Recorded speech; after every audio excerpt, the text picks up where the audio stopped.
하나님의 부르심을 입은 사람, 오늘 그런 제목입니다. 하나님의 부르심에는 아주 다양합니다. 학력을 따지지 않고, 그의 건강 상태를 따지지 않고, 환경을 따지지 않고, 족보를 따지지 않고, 어떤 것도 따지지 않고 하나님은 원하시는 사람을 부르십니다. 그래서 우리가 오늘 이 하나님이 부르신 사람들, 어떻게 다양한 모습으로 훈련하시며 쓰시는가, 이것을 오늘 말씀을 통해 은혜 나누기를 원합니다. 첫째는, 하나님은 사람의 동의를 구하지 않으시고 부르시고 명령합니다. 사람의 동의를 구하지 않아요. 예를 들어서 베드로에게, 베드로야, 내가 너하고 하나 의논할 게 있는데 내가 제자가 필요하거든. 그러면 네가 내 제자가 좀 돼주면 안 될까? 내 제자 돼주면 월급 얼마를 주고 내가 어떻게 해주고 내 가족을 내가 어떻게 하겠다. 이게 아니라 따지지도 묻지도 않으시고, 베드로야, 나를 따라와. 이제부터 너는 사람을 낚는 어부가 되리라. 그러십니다. 그러니까 우리가 하나님은 절대 주권자예요. 사람에게 의논하지 않아요. 사람을 의존하지도 않습니다. 그는 전능하시기 때문에 불가능이 없어요.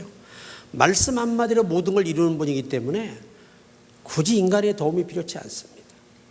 또 일반 인간의 동의가 필요치 않는 것은 그는 창조주고 우리는 피조물이기 때문에 우리가 반박할 자격이 주어지지 않는다는 겁니다. 반박 자체가 뭐가 되죠? 반역이 되는 겁니다. 반역. 죄가 되는 겁니다. 그래서 히브리서 5장 4절에 보더라도 이 존귀는 아무나 스스로 취하지 못하고 오직 아론과 같이 하나님의 부르심을 입은 자라야 할 것이니라. 참 나는 신기한 게, 여러분, 아론이 하나님을 부르셨잖아요. 그런데 아론이 하나님을 몰라요. 그렇게 기적을 애굽에서 10번 체험했잖아요. 그리고 홍해를 건넜잖아요. 마라의 쓴물을 고쳐 단물을 만들어줬어요. 엘림으로 인도해 줬습니다. 어마어마한 기적을 그렇게 보고도 하나님을 몰라요. 그래서 그들이 신을 만들어달라 그러니까 송아지를 만들어줘요. 이 송아지가 애굽의 신입니다.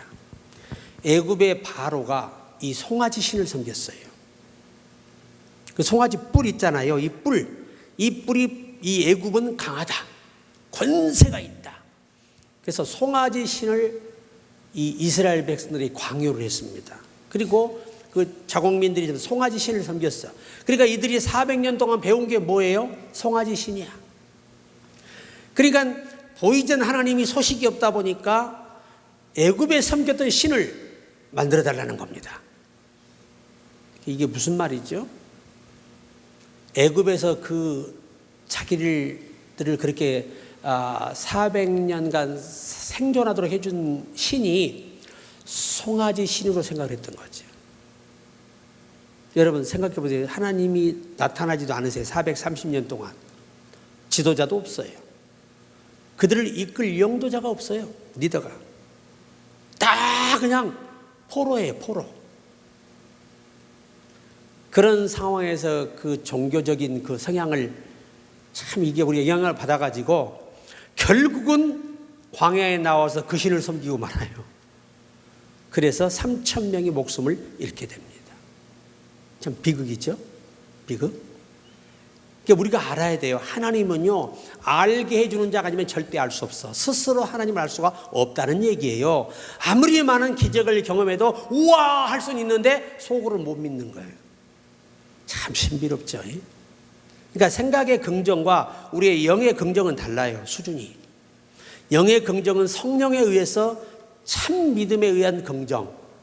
사람이 만들어진 이 창조물의 피조물로서의 어떤 이해력으로 이해할 수 있는 건 그저 감동에 불과한 거죠. 순간의 감동. 참 그럴 수 있겠다. 그렇지. 이 정도입니다.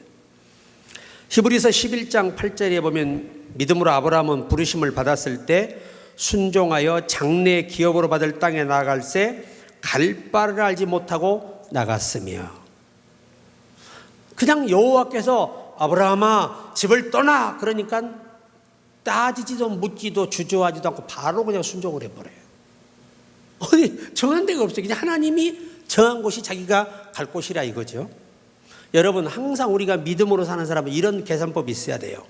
나는 모르는데 어련히 하나님이 준비했을까? 나는 순종만 하면 돼. 이게 믿음이에요. 참 이 아브라함의 믿음이 대단한 겁니다. 자, 세 번째 마태복음 4장 22절에 저희가 곧 배와 부친을 버려두고 예수를 쫓으니라. 제가 부르심에 대해서 몇 가지가 있다고 말씀드렸죠. 직접 부르심. 오늘 베드로 직접 불렀죠. 모세 직접 불렀죠. 그런데 그렇게 훌륭한 엘리사 선지자도 하나님이 신령한 종 엘리사를 통해서 사명을 알리고 그를 불러냈어요. 또 바울을 통해서 디모데를 불러내고 많은 제자를 불러냈어요. 이것도 간접적 부르심. 직접 부르신 게 있고 하나님이 세우신 자를 통해 부르시는 경우가 있었어요. 성경은. 그리고 또 하나는 자기가 서원해서 성령의 감동을 받고 서원해서 하나님께 쓰임받는 일꾼도 있습니다. 그런데 바울은 말이죠. 너무 기가 막힌 메시지를 하나 남겼는데 사람이 임의로 할지라도 상을 받느니라.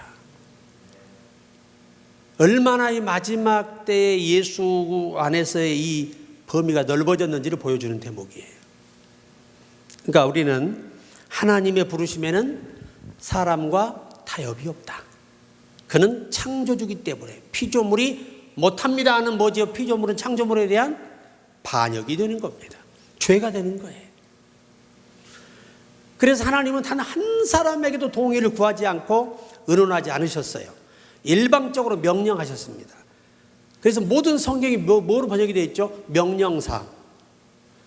하나님의 말씀은 무조건 명령이지 이렇게 해주면 안 될까 하는 게 없어요.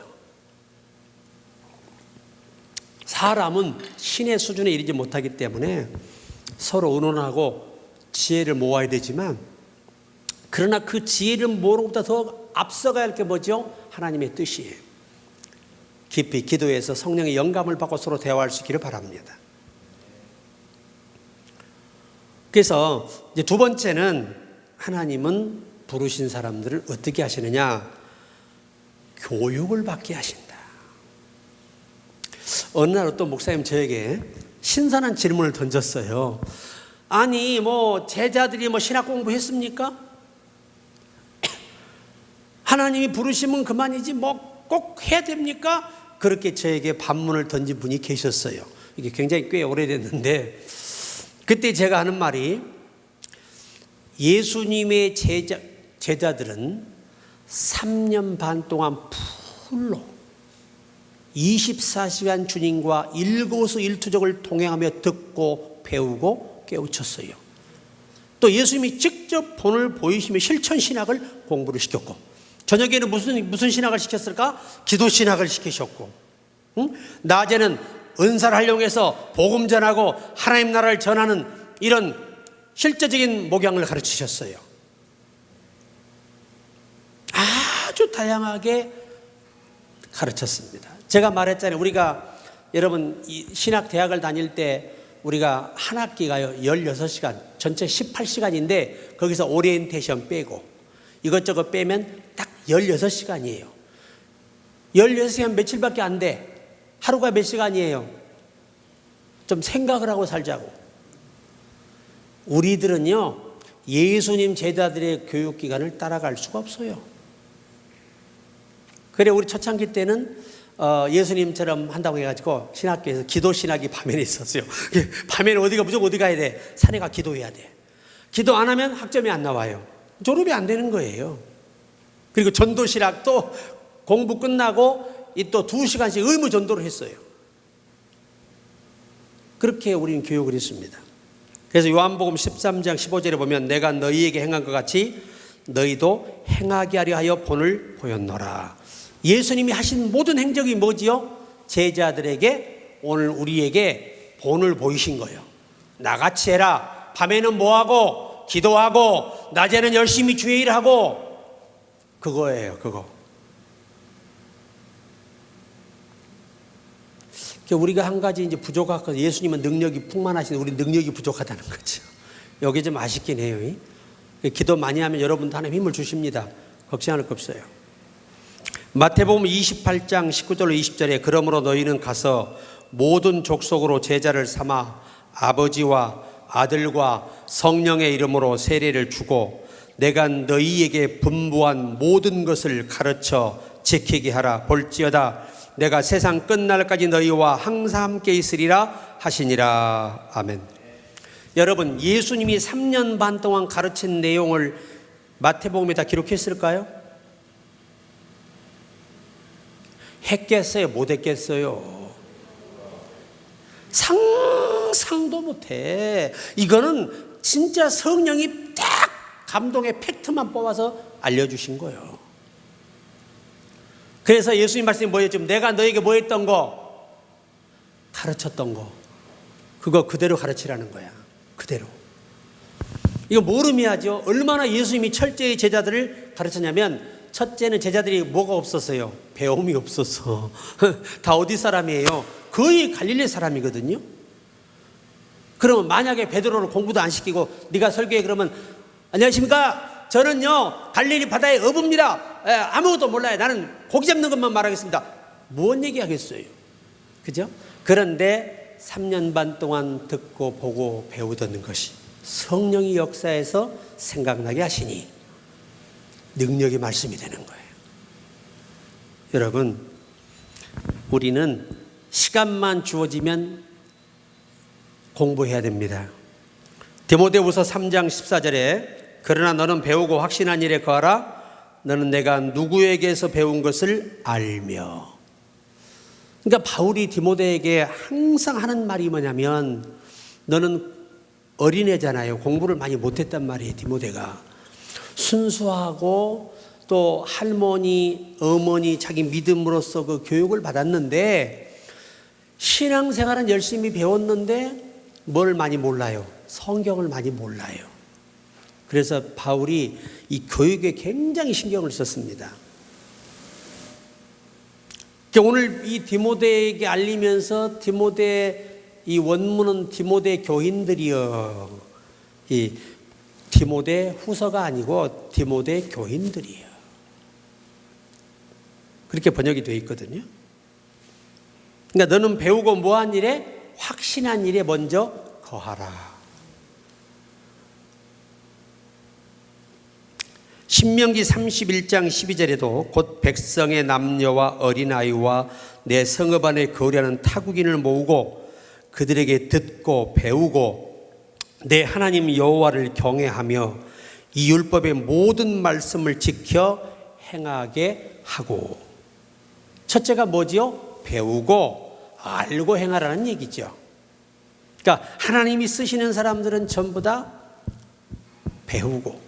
우리가 다윗이요, 사실은 하나님에 대한 살아계신 하나님을 경험은 했는데 이 왕이 돼서 국가를 이끌어갈 만한 그런 지식이 없었죠. 어리잖아요. 여러분, 10대 아이가 그 추정 나이가 18세에서 17세 사이거든요. 골리앗과 싸울 때 나이가. 그러면 지금 17세 아이가 2m 60 장신으로 싸운다? 글쎄, 요즘 애들은요 겁도 많아서 그냥 들고 도망가. 그런데 하나님이 어디로 왕이 되게 하려니까 누구한테 붙여요? 왕의 신하로 붙여요.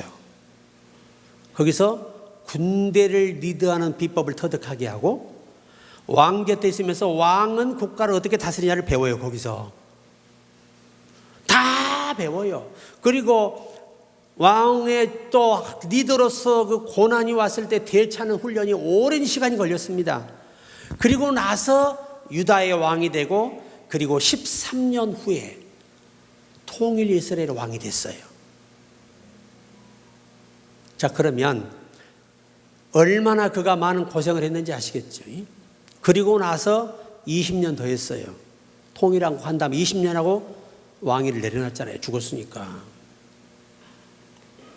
그러니까 인생에 해 떠서 좋은 날보다는 어떤 날이 많았지요? 연단받고 훈련받고 살아야 되는 그런 그 어마어마한 그 전쟁과 갈등 속에서 이겨내고 견디며 살았어야 해요.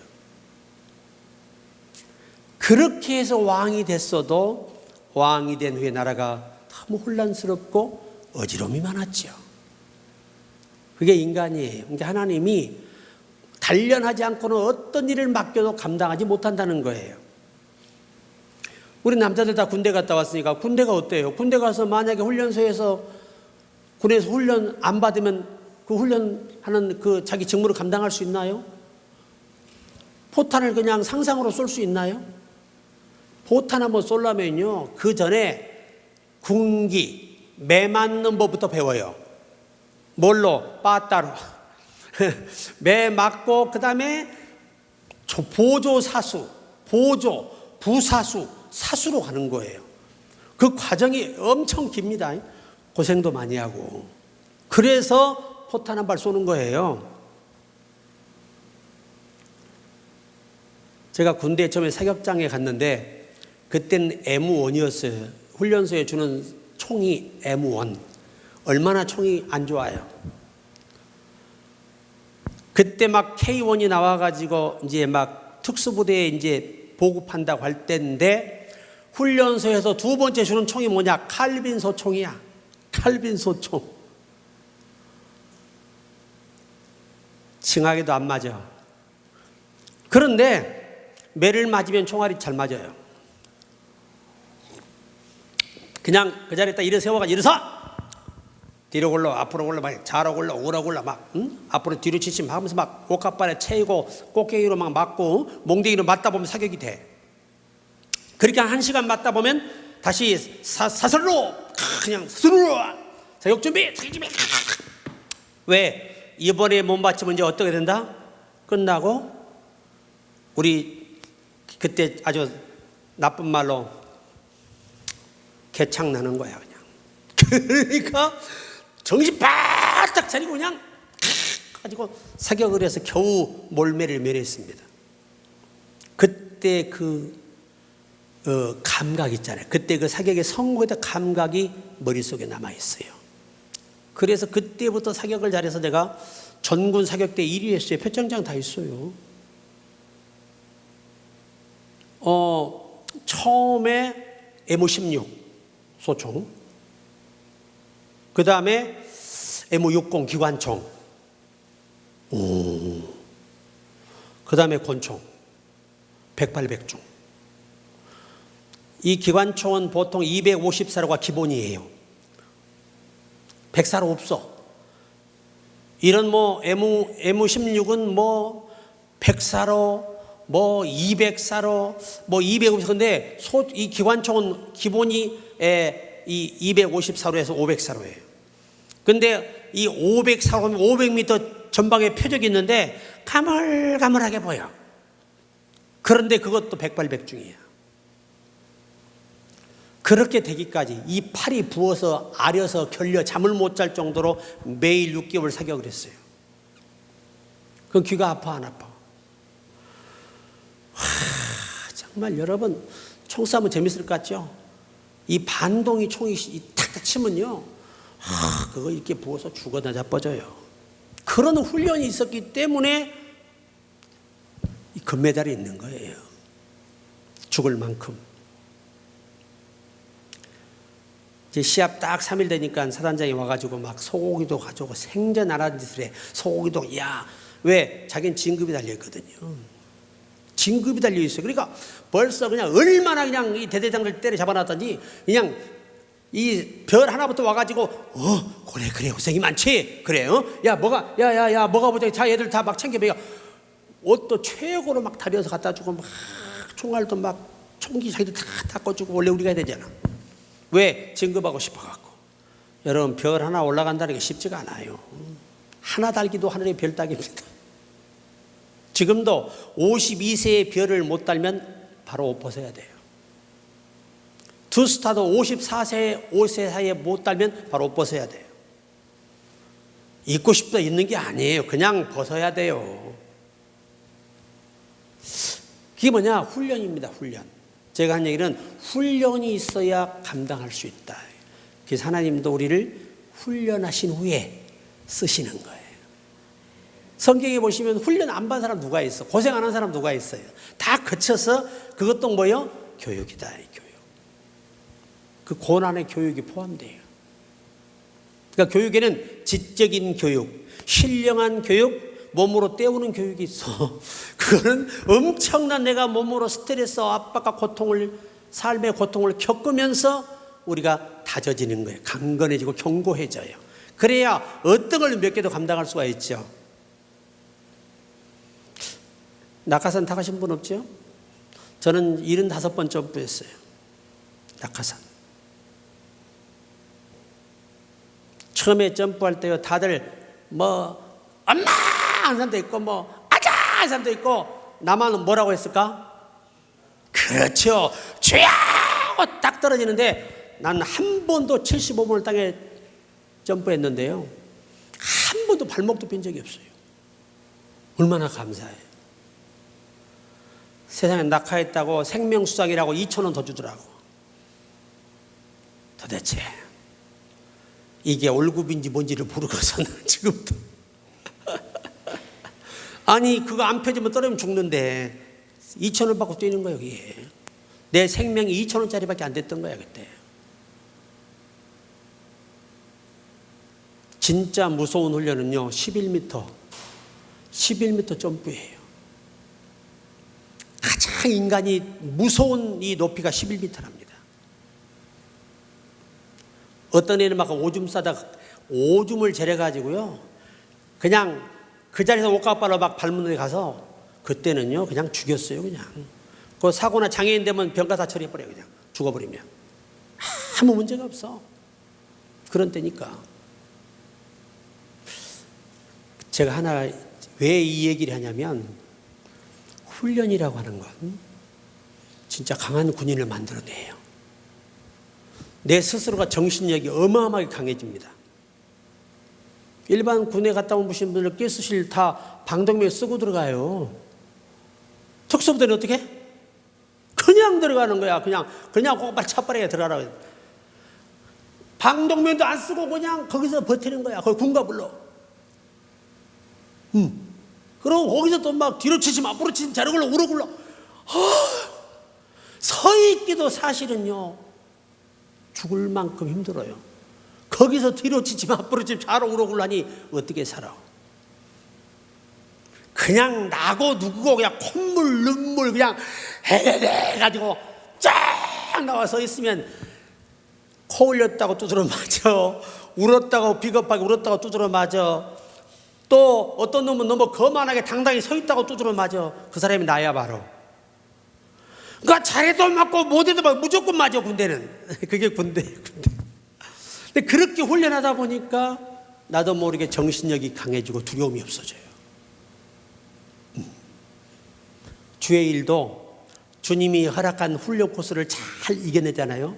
어떤 어려움에도 덤덤하게 대처하고 이겨내는 그런 성숙한 사람이 됩니다. 그 얘기하는데 군대 시간이 너무 길어졌네. 남자들은 군대 얘기하면 안 돼. 하도 군대 얘기하면 이빨이 땀이 나고 이렇게 얘기를 하니까.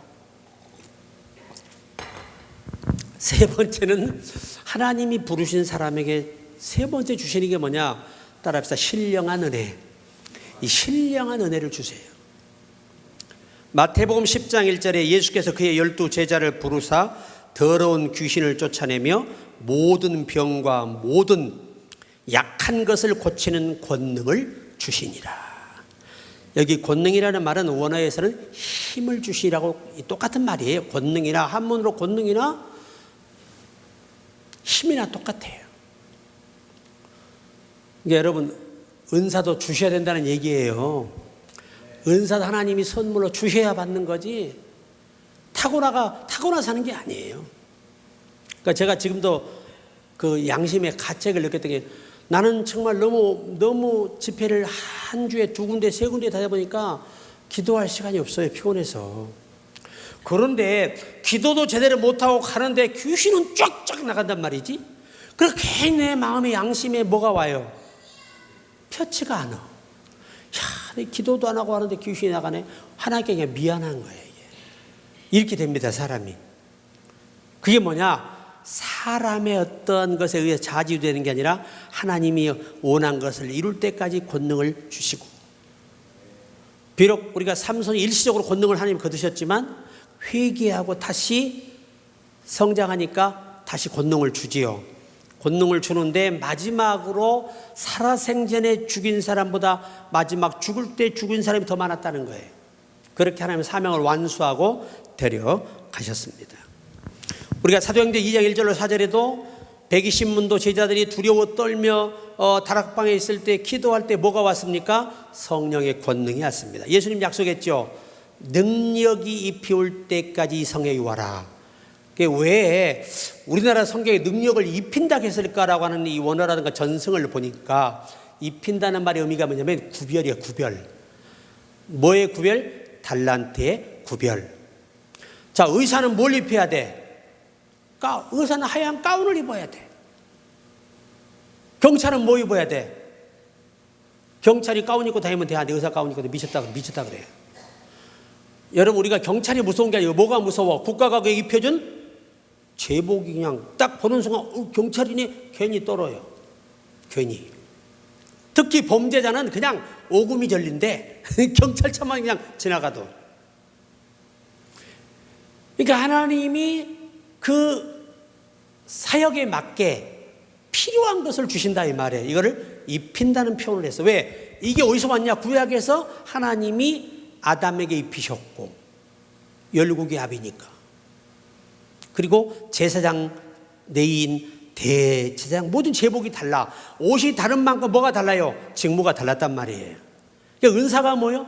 하나님이 그 사람에게 허락한 일에 맞게 옷을 입히듯 영적 제복을 입혀서 달란트로 일하게 하신다 그 말입니다.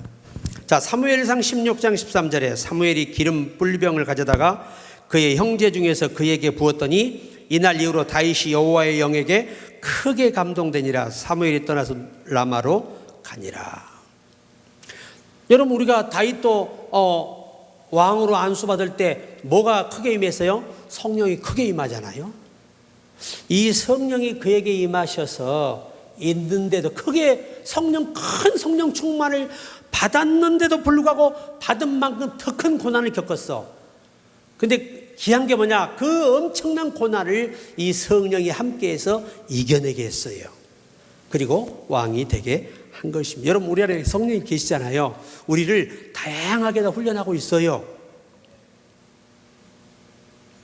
어떤 목사님한테 그러더라고. 목사님, 부부싸움도 하나님이 다루는 거래. 그래서 계속 하시게요. 하고 싶지 않은데 계속 이렇게 부딪히는 거 보면 하나님이 이것도 사명인 것 같아요. 절대 그런 말은 쓰는 거 아니야. 부부싸움은 사명이 아니야. 나쁜 짓거리지. 절대 사명 아니다. 인생에 도움이 안 된다. 아니, 난 부부가 희한한 게 그렇게 쌈박질하고 희웃고 밥 먹는 것 봐.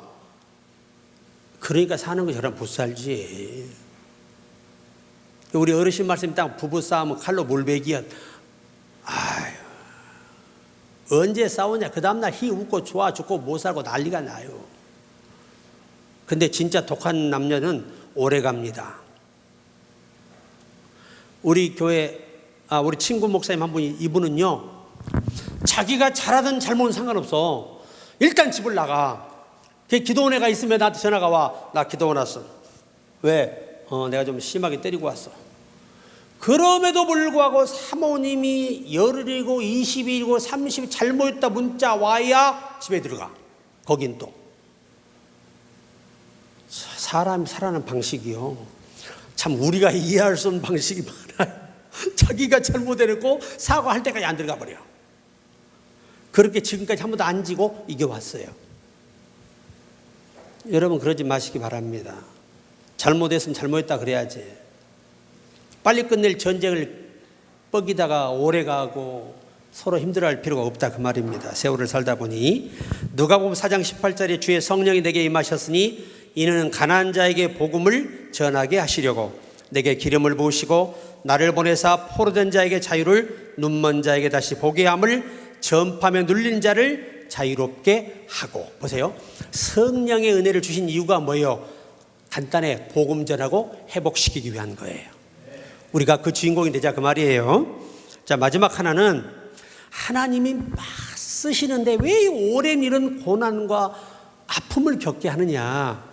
그게 인격적인 면과 삶의 점진적 변화를 위해서 그렇다는 거예요. 자, 따라서 우리 하나님은 온유한 자를 쓰시고 삶의 변화된 자를 더 크게 쓰신다. 예, 이게 하나님의 원리예요. 그러니까 우리가 변화가 빨리 돼야 되는데 빨리 돼야 안 돼. 내가 볼 때 우리 죽을 때까지 살아면 안 될 것 같아. 다들 말이요, 죽을 때까지 살아면 안 되다가 죽을 때 철들어 죽을 것 같아. 어떤 목사님 나한테 그러시더라고. 아이고, 남 목사님, 남자는요 죽어야 철들어요. 그게 무슨 말이에요? 죽을 때까지 철이 안 된다는 얘기야. 자, 그런데 사도행전 13장 22절에 보면 패하시고 다윗을 왕으로 세우시고 증거하여 가라사대 내가 이세 아들 다윗을 만나니 내 마음에 합한 사람이라. 원문은 내 마음과 같은 사람이라. 자, 요 말의 의미를 잘 히브리어 이 원서의 그 교리서를 알아야 돼.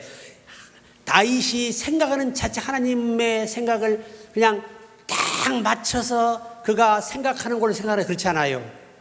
그 안에 누가 있어요? 다윗 안에 성령이 계십니다. 이게 무슨 말이에요? 다윗은 성령의 말을 잘 따르는 사람이라는 표현이에요. 누가 하나님 마음에 맡겼어요? 여러분과 내 마음씨가 하나님 마음 맡겼어요? 그 못된 꼬라지 가지고?